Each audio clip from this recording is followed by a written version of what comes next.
The call came at 6:12 on a rainy Thursday morning. Emma Brooks almost ignored it.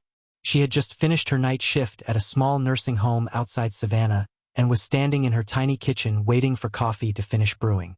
At 60 years old, she wasn't expecting important phone calls anymore, especially not about him. The voice on the other end sounded professional. "Ms. Brooks? My name is Dr. Karen Ellis from St. Matthew Medical Center.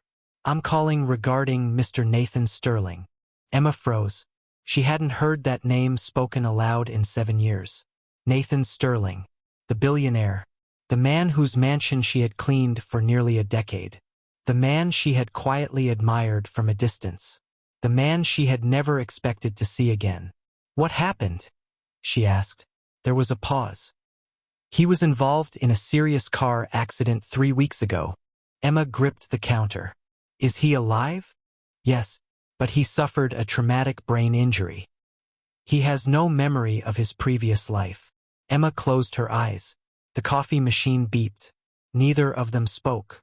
Finally the doctor said, "We've tried everything. Family visits, photographs, personal belongings. Nothing seems to help." Emma frowned. "Family visits?" Another pause. They stopped coming. Something cold settled in Emma's chest. Nathan had a son, a daughter, a former wife, business partners, friends, an entire empire of people who depended on him. Yet somehow the doctor sounded as if he were alone. "Why are you calling me?" Emma asked softly. Dr. Ellis sighed. "We found your name in an old notebook among his belongings." Emma's heart skipped. A notebook. She knew exactly which one. 7 years ago, Nathan used to carry a small black notebook everywhere. He wrote down ideas, thoughts, things he didn't want to forget. The doctor continued. Most of the pages were business notes, but one page had only a few names listed. Emma waited. Your name was at the top. The kitchen suddenly felt very small. She sat down. "What did it say?" The doctor's voice softened. "Emma Brooks. The one person who never wanted anything from me." Emma couldn't speak, because she remembered exactly when he had written it. 8 years earlier. Terrible winter. Nathan had lost his younger brother unexpectedly. The entire household had felt the grief. Reporters camped outside the gates. Executives demanded meetings. Lawyers called day and night. Everyone wanted something, except Emma. One night she had found him sitting alone in the dark kitchen. Not crying, just staring. She had quietly made him tea, set it beside him, and left. The next morning he thanked her. Neither of them ever mentioned it again. Yet apparently he had remembered, long enough to write it down. Dr. Ellis finally asked, "Would you be willing to visit him?" Emma looked around her tiny apartment. Peeling paint, second-hand furniture, an unpaid electric bill sitting on the table. Meanwhile, Nathan Sterling owned skyscrapers in 5 states. The difference between their worlds couldn't have been larger. But somehow she found herself saying yes. The next morning she drove 4 hours to Atlanta. The hospital room overlooked the city skyline. Emma almost turned around before entering. She wasn't family. She wasn't a friend. She was a former housekeeper. What business did she have being there? But when she stepped inside, all those doubts disappeared. Nathan looked smaller. Not physically, emotionally, like someone standing in a foreign country without a map. His silver hair was thinner than she remembered. The confident posture was gone. He stared out the window with the expression of a man searching for answers he couldn't find. The doctor introduced them. Nathan turned. His eyes settled on Emma. No recognition, no memory, nothing. But he didn't look away. Instead, he studied her face carefully, as if something about her felt familiar. Emma smiled gently. "Hello, Nathan." He frowned. "Do I know you?" The question hurt more than she expected, but she kept smiling. "I used to work for you." "Oh." He looked disappointed. Not because she had worked for him, because he still couldn't remember. Emma pulled a chair beside the bed. For several minutes, neither of them spoke. Then Nathan asked quietly, "Was I a good man?" The question stunned her. Most people would ask how rich they were, what company they owned. whether they had a family. Nathan's first concern was something else entirely. Emma looked at him, really looked at him, then answered honestly. Sometimes. He laughed. A real laugh. The first one she'd heard from him in years. Only sometimes? You could be stubborn. I believe that. You worked too much. That sounds possible. You forgot birthdays. He groaned. I definitely sound like a terrible person. Emma smiled. But you were kind when it mattered. His expression softened. That's good to hear. For the first time since entering the room, she saw a hint of peace in his eyes. Before leaving, Emma handed him a small paper bag. Inside was a blueberry muffin. Nathan looked confused. What's this? You used to eat one every Friday morning. He stared at it, then slowly smiled. I don't remember that. I know. He took a bite. For a brief moment his face changed. Not recognition. Not exactly. But something close. A feeling. A memory trying to wake up. Emma noticed. So did the doctor standing outside the room. Neither of them said anything. But later that evening Dr. Ellis reviewed Nathan's chart. For 21 days he had shown almost no emotional response. No significant memory activity. No meaningful engagement. Yet after one afternoon with Emma Brooks, there were measurable changes. Small ones, but real. The next morning Emma returned. And for the first time since waking from the accident, Nathan was waiting for someone. When she entered the room, he looked up immediately. You came back. Emma smiled. Of course I did. Nathan hesitated, then asked a question that neither of them was prepared for. If nobody else is coming. He looked down at his hands. Would you tell me who I used to be? And Emma suddenly realized that helping Nathan remember his past might uncover secrets far more painful than losing it, because there was a reason his family had disappeared. And Nathan Sterling had no idea what they had been doing while he lay unconscious.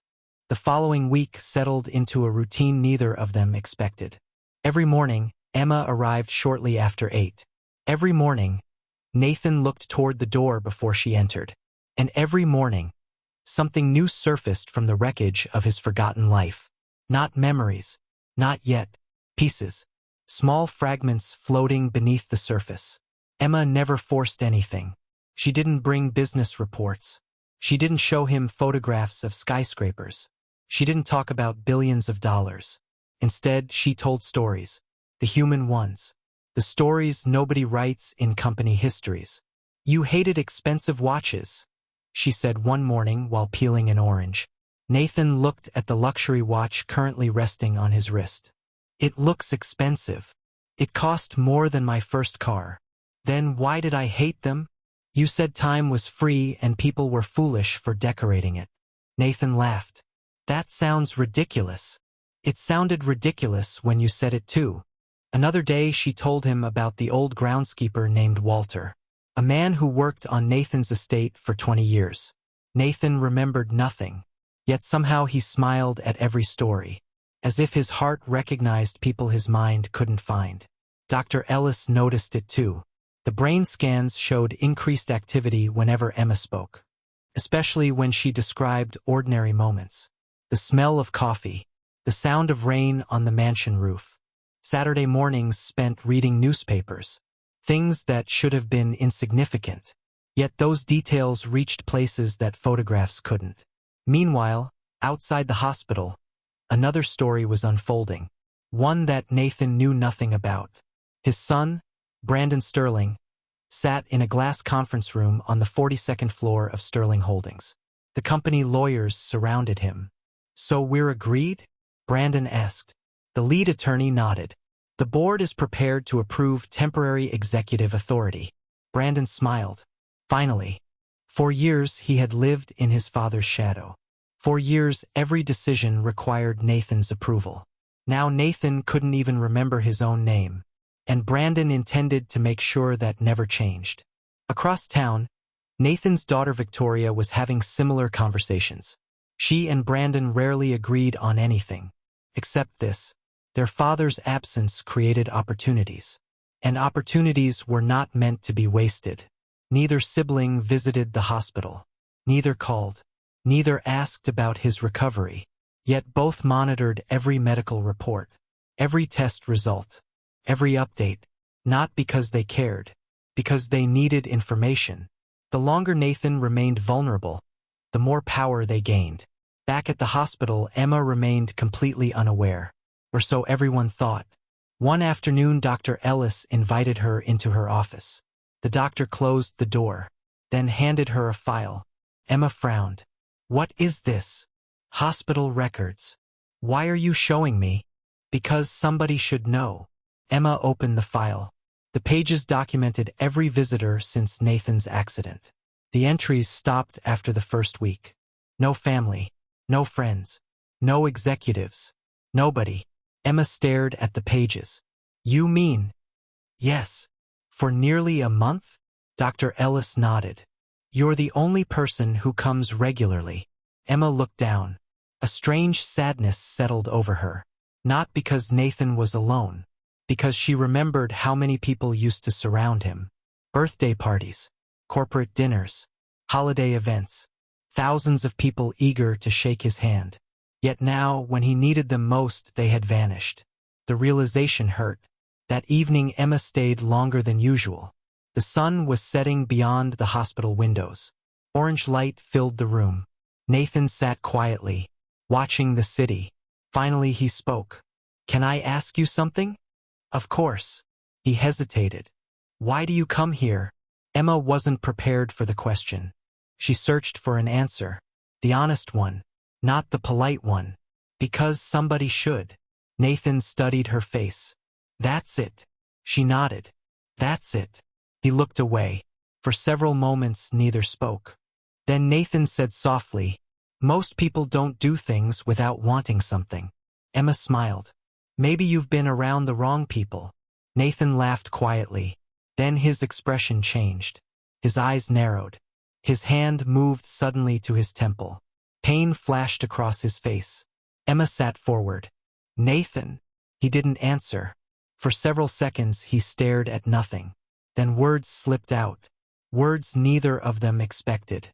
"A yellow bicycle." Emma froze. Nathan blinked. "What?" "You said something." His breathing quickened. "I did. A yellow bicycle." The room became completely silent. Nathan pressed his fingers against his forehead. Images flashed through his mind. A street, sunlight, laughter, a child riding a bicycle. Then everything disappeared. Gone. Like smoke. Tears unexpectedly filled his eyes. "I almost had it." Emma's heart broke. Because she could see it. The memory had been there. For only a second. But it had been real. Dr. Ellis later called it a breakthrough. The first spontaneous memory fragment since the accident. Small. Incomplete. But significant. Recovery was possible. For the first time, there was hope. Unfortunately, hope travels fast. And two people who didn't want Nathan recovering soon heard the news. The next afternoon, Brandon Sterling arrived at the hospital unexpectedly. His first visit in nearly 3 weeks. Not because he missed his father. Because he had read the doctor's report. He entered the room wearing an expensive suit and a carefully practiced smile. Nathan looked up. The same stranger's face. No recognition. Brandon forced a laugh. "Hey, Dad." Nathan nodded politely. Emma immediately sensed something wrong. Not hostility. Performance. Everything Brandon did felt rehearsed. Calculated. The conversation lasted 15 minutes. During those 15 minutes, Brandon never once asked how Nathan felt. Never asked whether he was scared. Never asked what he remembered. Instead, every question focused on one thing. What exactly are the doctors saying? How much memory has returned? Do they think full recovery is likely? Emma watched silently. The answers seemed more important to him than the patient. Finally, Brandon left. The moment the door closed, Nathan spoke. "I don't think he likes me." Emma looked surprised. "Why would you say that?" Nathan stared at the door, then answered quietly. "Because when he talks to me, he looks at my condition." His eyes shifted toward Emma. "You look at me." And for the second time since the accident, Emma had no answer. because deep down she feared he might be right. And if Nathan ever remembered the truth about his family, the pain waiting for him could be worse than the memory loss itself. The memory returned 3 days later. Not all of it, just another fragment. But this one was different. This one had a face. Nathan was sitting by the window while Emma read from a newspaper. The article wasn't important. Neither of them were paying attention. Suddenly Nathan's hand tightened around the armrest. The color drained from his face. Emma immediately lowered the paper. Nathan! His eyes were fixed on something far away. Not the room. Not the window. Something inside his own mind. A little girl, he whispered. Emma stayed perfectly still. A little girl with braids. His voice shook. She's crying. The room felt frozen. Nathan closed his eyes. I gave her something. What was it? Emma asked softly. He pressed his fingers against his forehead, trying desperately to hold onto the image. A bicycle. Emma's breath caught. The yellow bicycle? Nathan looked at her, confused. How did you know? Because 3 days earlier those exact words had escaped his mouth. The same bicycle. The same memory. Only now it was clearer. Dr. Ellis called it progression. The brain was reconnecting pathways. One memory leading toward another. Slowly, painfully, but moving forward. Nathan should have been encouraged. Instead, he looked frightened. What if I don't like who I was? Emma stared at him. Why would you think that? He laughed bitterly. Because nobody comes to see me. The words hung in the room. Heavy. Honest. Impossible to ignore. Nathan looked toward the empty doorway. People don't abandon good men, Emma. She wanted to argue. Wanted to tell him he was wrong. But she couldn't. Because she wasn't completely sure herself. She had known one version of Nathan Sterling. The employer. The quiet man who drank black coffee. The businessman who treated staff with respect. But nobody truly knows another person completely. Especially someone powerful. Maybe, she said carefully. People sometimes abandon good people too. Nathan didn't answer. He simply looked out the window. The conversation ended there. But the question remained. For both of them. A week later, Nathan was strong enough to walk without assistance. The doctors were pleased. The board of Sterling Holdings was not. Particularly Brandon. The company's acting CEO had expected recovery to take much longer. Every improvement threatened the control he was quietly gathering. The financial transfers had already begun. Small ones, difficult to notice. Money shifted between subsidiaries, properties reassigned, authority redistributed. Nothing illegal, not yet, but enough to make future questions difficult. And Brandon wasn't working alone. His sister Victoria was involved too. Together they were preparing for a future where Nathan never returned. The problem was simple. Nathan was returning. Not completely, but enough to become dangerous. One Friday afternoon, Brandon requested a private meeting with Dr. Ellis. The doctor reluctantly agreed. He arrived carrying coffee and a smile. Neither impressed her. How is my father? He asked. Improving. Will he recover completely? I don't know. Brandon nodded slowly, then asked the question he had really come to ask. If memories return, could they be inaccurate? Dr. Ellis frowned. What do you mean? False memories. The doctor crossed her arms. They can occur. Brandon seemed relieved. So anything he remembers might not be reliable? Dr. Ellis studied him carefully. Why would that concern you? The smile disappeared. Only for a moment. But she noticed. Brandon quickly recovered. No reason. The meeting ended shortly afterward. Yet something about it bothered her. Enough that she documented every detail. Just in case. That same evening Emma arrived carrying homemade chicken soup. Nathan was sitting at the table instead of the window. A good sign. His strength was returning. His posture too. For the first time he almost looked like the man he used to be. Almost. As Emma unpacked the food, Nathan spoke. Do you remember the night we met? Emma smiled. Of course. I don't. The sadness in his voice surprised her. He genuinely wanted to know, so she told him. 9 years earlier, a stormy afternoon, a newly hired housekeeper accidentally dropping a tray in the kitchen. A wealthy homeowner finding her near tears, certain she'd be fired. Instead, he helped pick up the broken pieces, then asked if she was hurt. Nothing dramatic, nothing romantic, just kindness.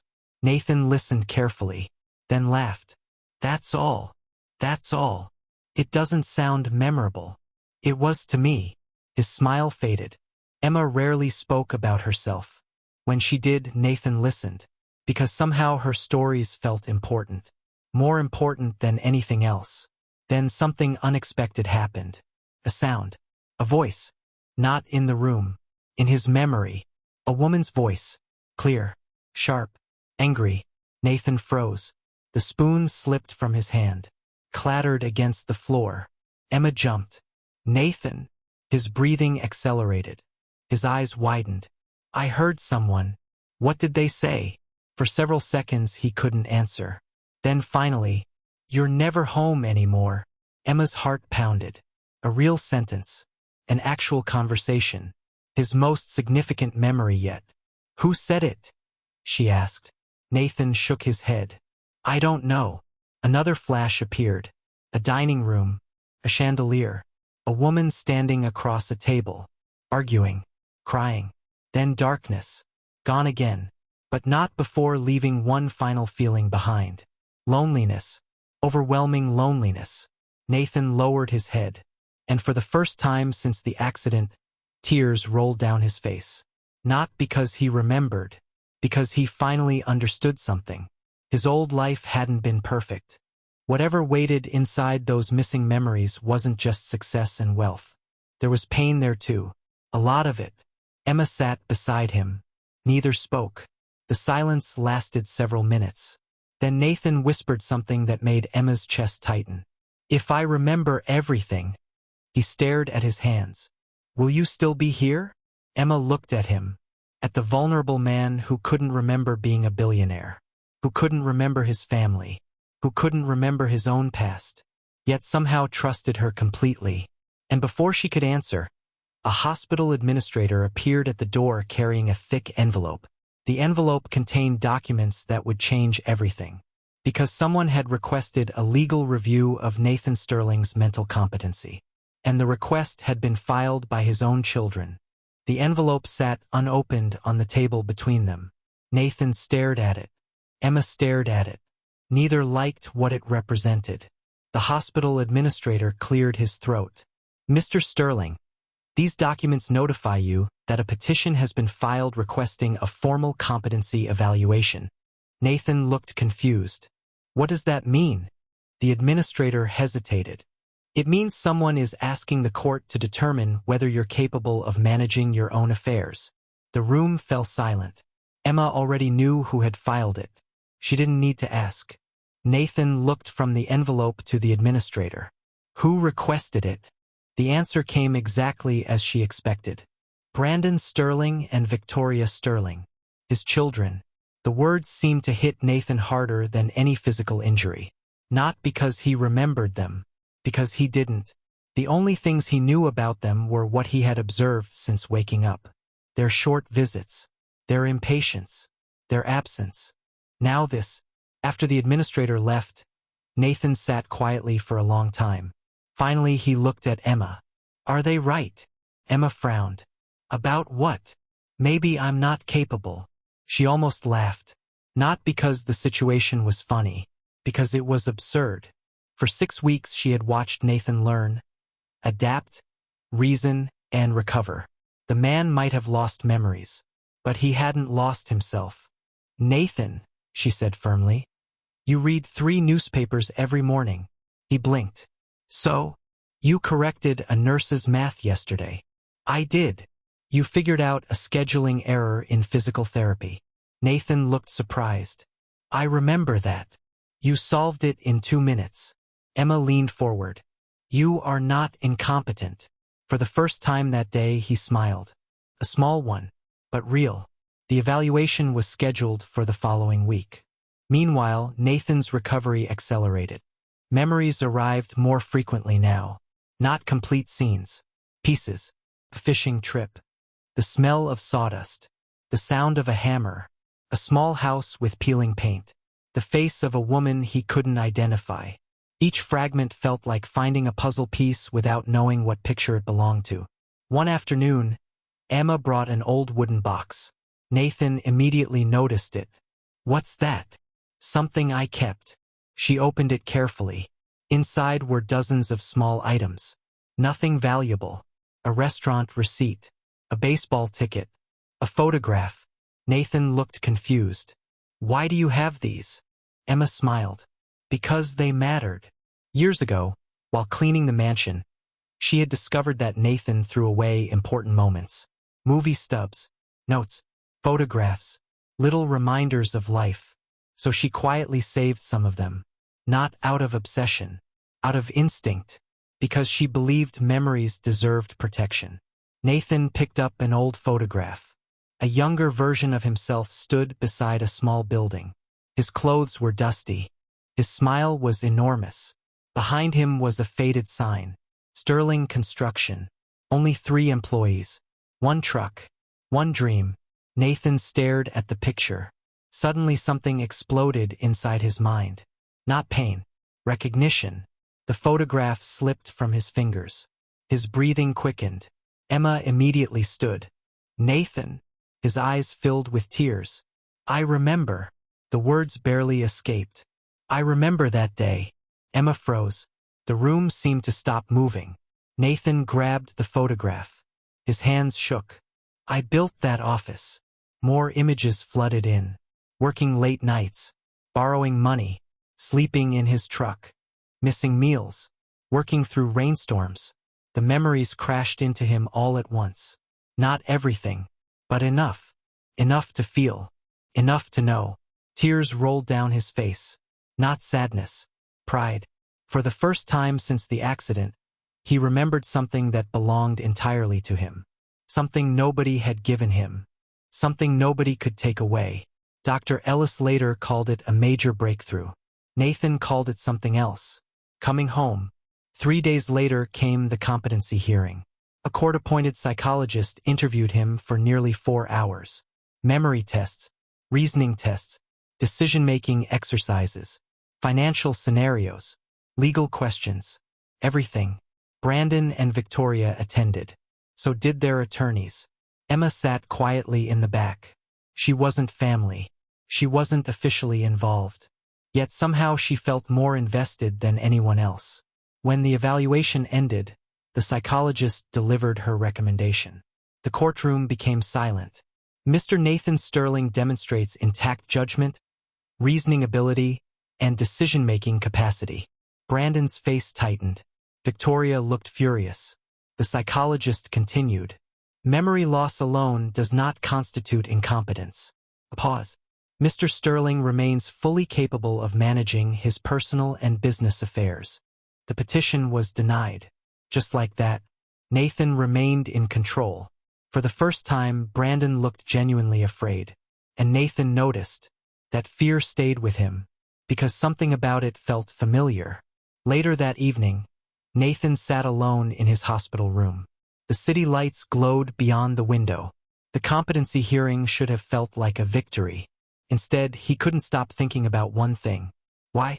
Why were his children so desperate to control everything? The question haunted him. Then another memory surfaced. Not a fragment, not a feeling, a full conversation. He heard Brandon's voice, clear as day, from before the accident. "Dad, eventually you're going to have to let go." Nathan remembered his own response. "When you've earned it." Then silence. Then anger. Then shouting. The memory vanished. But the message remained. For the first time, Nathan realized something terrifying. The problems with his children hadn't started after the accident. They had existed long before it. And somewhere inside his missing memories was the reason. The next morning, a private investigator arrived at the hospital. Nathan hadn't hired him. Emma hadn't hired him. Dr. Ellis hadn't hired him. The investigator handed Nathan a sealed folder. "Mr. Sterling," he said quietly. I think there are things happening inside your company that you need to see. Nathan looked at the folder, then at the investigator. What kind of things? The man's expression turned serious. Millions of dollars are missing. And suddenly the accident was no longer the biggest problem in Nathan Sterling's life. Nathan didn't open the folder immediately. He simply stared at it. The investigator sat across from him, waiting. Emma stood near the window, sensing that whatever was inside would change everything. Finally, Nathan opened it. The first page contained financial records. The second contained property transfers. The third contained signatures. His signatures, or at least versions of them. Nathan frowned. I don't understand. The investigator leaned forward. Over the last 6 weeks, while you've been hospitalized, several company assets were transferred. Nathan kept reading. Millions of dollars. Commercial properties. Investment accounts. Everything moved through perfectly legal channels. At first glance. Then he reached the final page. A list of authorizations.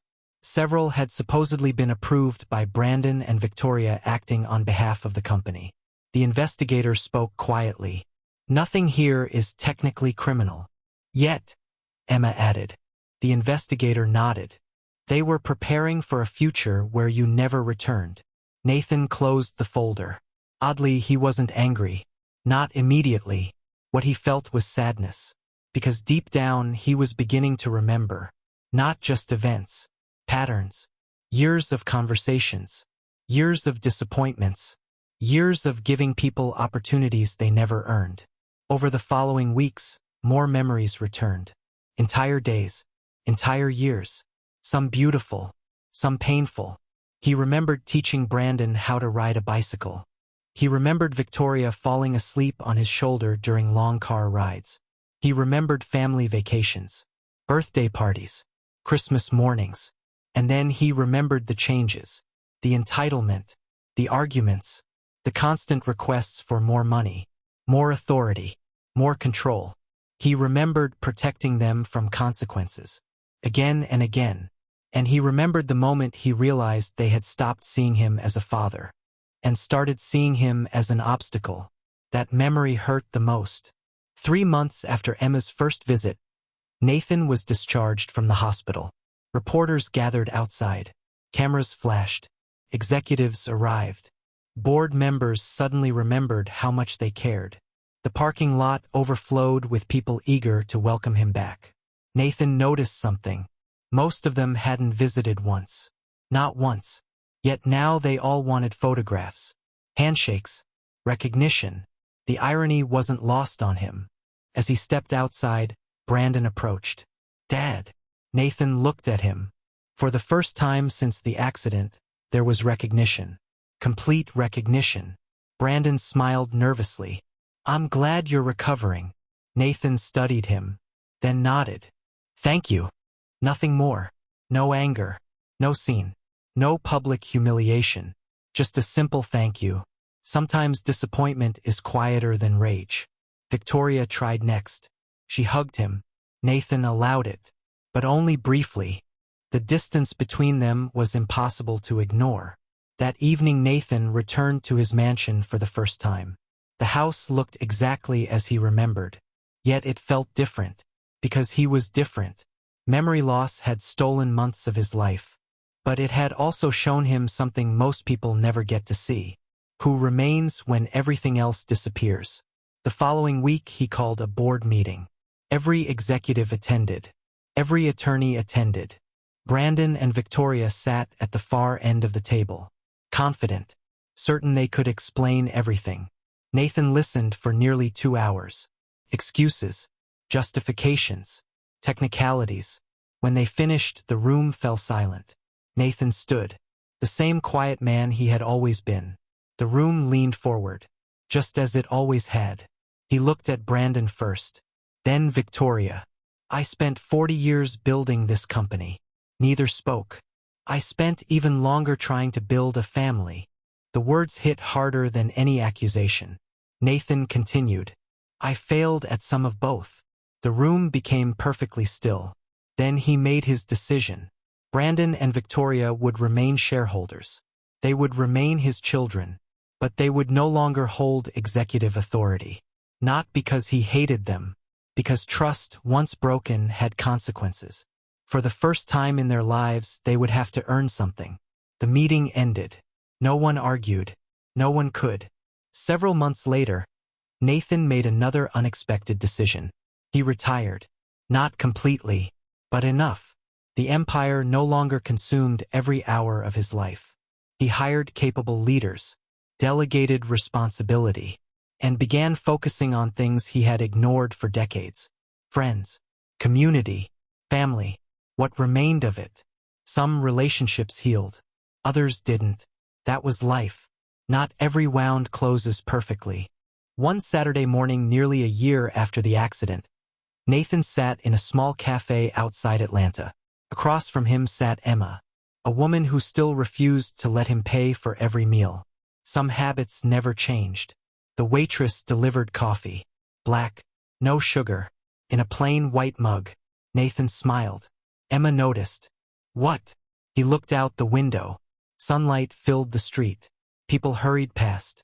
Ordinary people living ordinary lives. And somehow it felt more valuable than any boardroom he'd ever entered. You know, he said softly, I spent years thinking success meant building the biggest company. Emma stirred her coffee. And now, Nathan smiled. Now I think success is knowing who would visit you when you can't remember your own name. Emma laughed quietly. The answer was obvious. Nathan reached into his wallet. He pulled out a folded piece of paper. Small, neat, perfectly rectangular. A habit his hands had never forgotten. Emma smiled. Still doing that?